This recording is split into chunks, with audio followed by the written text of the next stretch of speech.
गोंडा पहुंचे मंत्री ओम प्रकाश राजभर का बड़ा बयान। राज ठाकरे को ओम प्रकाश राजभर की नसीहत, पहले संविधान को समझे फिर करें कोई काम।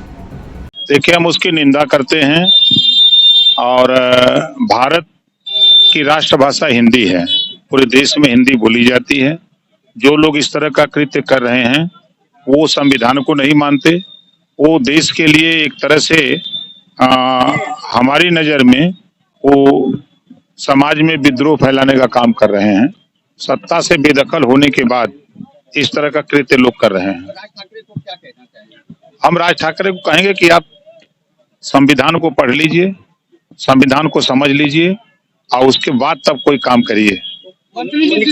वहीं छांगुर को लेकर ओम प्रकाश राजभर ने छांगुर की तुलना कैंसर से की। छांगुर जैसे लोग किसी कैंसर से कम नहीं।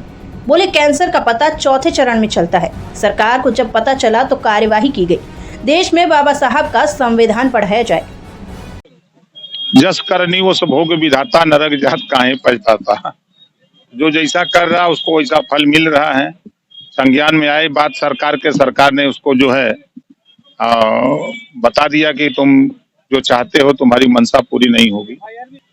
देखिए, सवाल ये खड़ा होता है कि वो यहाँ डेरा बनाया कब, वो यहाँ किसकी सरकार में बसा, कारोबार वो फैलाया किसकी सरकार में। इस सरकार में जब जानकारी हुई कि इस तरह का कृत्य हो रहा है तो सरकार ने त्वरित कार्रवाई किया। देखते हैं, एक रोग होता है कैंसर, चौथे चरण में पता लगता है ना। पहले चरण में नहीं पता लगता, दूसरे में भी नहीं लगता, तीसरे में, चौथे में पता लगता है। जब चौथे में पता लगता है तो सर्वनाश होता है। अरे कैंसर रोग होता है ना, उसकी जानकारी तब होती है जब वो चौथे चरण में होता है।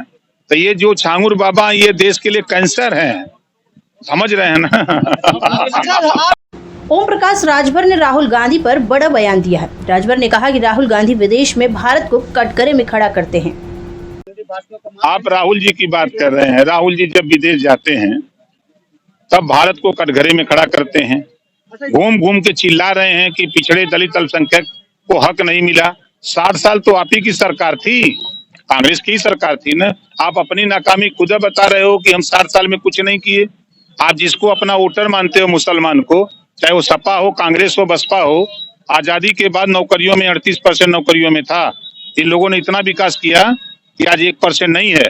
अगर ये लोग विकास चाहते हैं तो हम तो समाजवादी पार्टी से भी कहूंगा और कांग्रेस से भी कहूंगा, बसपा से भी, अगर आप मुसलमानों के रहनुमा बनते हो तो आप 27 का चुनाव आ रहा है, यदि तेरी सरकार भाई जब बने तो अभी से ऐलान करो कि मुसलमान का बेटा मुख्यमंत्री बनेगा।